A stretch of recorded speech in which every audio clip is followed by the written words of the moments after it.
Okay, here is a quick video on your Avid, your TDS, and your SPQ. A quick video, but definitely very important. And I want to stress this because a lot of agents are slacking a little bit and not putting that much importance on their agents' visuals. And so I want to share this with you guys so that you do know the importance of your Avid and also stressing to your sellers the importance of filling out their TDS and their SPQ very thoroughly and erring on the side of over disclosing within reason. So what I mean by that is if the seller is aware of for example, a roof problem, they had a roof leak and that seller went up and fixed that roof leak himself, no problem.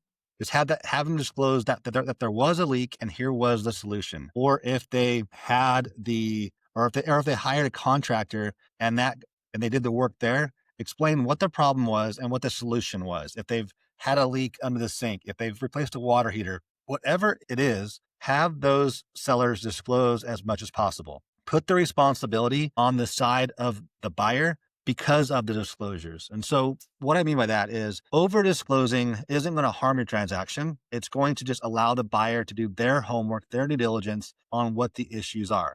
This comes into play after close of escrow if you under disclose or fail to disclose something that was found out after close of escrow that the seller knew about it or the agent knew about it and it wasn't disclosed.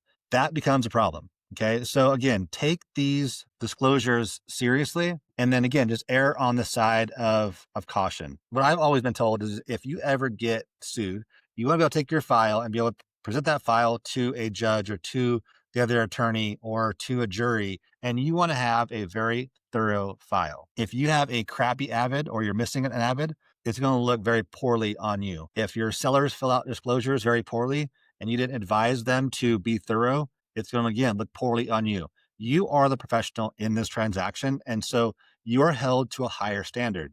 We here at Link want to echo that and let you guys know that we expect higher standards from our agents in that we want to be known for quality agents and quality agents that do their job and do it well. And this is a big piece to saving you guys a lot of headache, heartache, money, and also me as the broker and us as a company in general.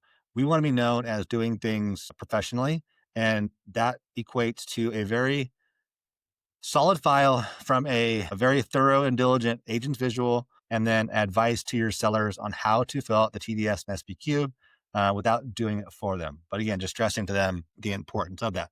When it comes to your agent's visual, I'll walk you guys through this pretty quickly, but again, walk around this property, not as an inspector, but as the professional that you are. Do a diligent visual home inspection, not going through as a home inspector, but just as the agent, looking at the drywall, looking at if there's any cracks in the drywall, off the window seals, if the window seals themselves are soft in the corners, evidence of a leak around the frame, or in these windows, if there's a broken seal noted by fogging in the window. Use the agent's visual actually as a report and let that guide you through the house. And so when you come into the entryway, look for cracked tiles, look for scuffs on the wall, look for things that are worthy of being disclosed. All right. When it comes to living room, things that happen after close of escrow that you don't think about is that you have pictures on the walls or TVs that are hung on the wall that you know are coming down off the wall and they remove those brackets, or you have curtain rods that you know are coming down and now you're going to have a wall that has been damaged by nails or by screws or whatever is hanging on that wall. And so your responsibility is just to kind of note to look, here is what I'm seeing. Here's a possible problem. Here's what I'm seeing. Here is a problem. And just be thorough in that inspection. When you go to the kitchen, look under the sink in your kitchen. See if there's been any evidence of moisture damage or old leaks or any issues with the cabinets themselves. Look at the appliances if they're clean, dirty. Open the dishwasher, see how it looks. Run the sink, run the water. Look under the sink, see if there's any signs of a leak. Same thing with your bathrooms. Open the cabinets up, see what's under those sinks. Run the water, check for leaks. And again, just to be, I guess, again, erring on the side of just caution, just do a solid inspection. Cruising through and looking at the primary, or formerly called the master bedroom, notate what rooms that you're in. If you're walking through the master bedroom and there is a slider and there's a broken seal in the window, or there's stains on the carpet, or there's scuffs on the wall, Note what room you're talking about. If you can tell what side of the house you're on for bedroom 2 or bedroom 3, if one of the walls has pink walls, one of it has blue walls or whatever. Note that, this room 2 had these walls, these problems, these issues, if there are any. Same with the bathrooms. What bathroom are you in? Are you in the master bathroom? Are you in a secondary bathroom? Note the problems that you see in those areas. If there are none, there are none. If it's normal wear and tear, just note, this house is 10 years old. The carpet has normal wear and tear, and throughout the property, you can see that the house is not new, and there's normal wear and tear throughout the property. When it comes to your garage, look through the garage. If they have cabinets that are going to be removed from the garage, note that. If they have scuffs on the wall or things that have been hung up and taken down, note that. If they have stains on the concrete from oil or from whatever, note that. Same with the driveway, same with the landscaping.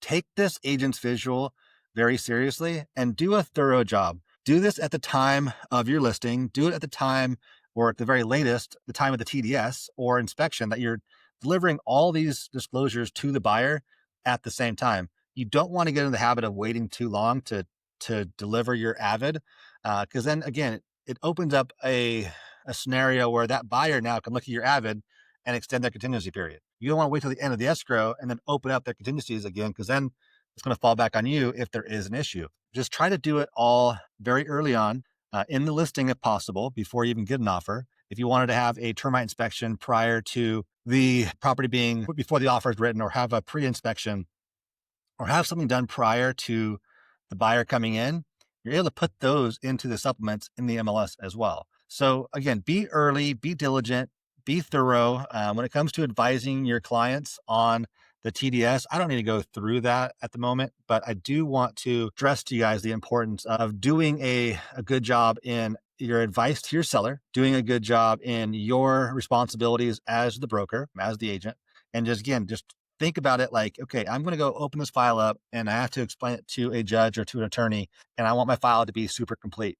When that seller gives you back the TDS, review it and review the SPQ. If you see any errors in it, just take note. Take note and let the seller know, hey, this I think is not correct. You can't fill it out for them. You can't really give them advice, but you can just ask questions about the TDS that you think could or should be filled out differently. Tread lightly, because you don't want to direct them in this scenario, but you do want to have them fill out the forms correctly. And so again, this is it. This is a quick little video, but again, don't take the quickness for a lack of importance, because this is probably the number one reason why agents are getting sued is for lack of or omitting things from disclosures. So be very thorough in your file, your disclosures, your advice, and your roles and responsibilities as the professional. That's it.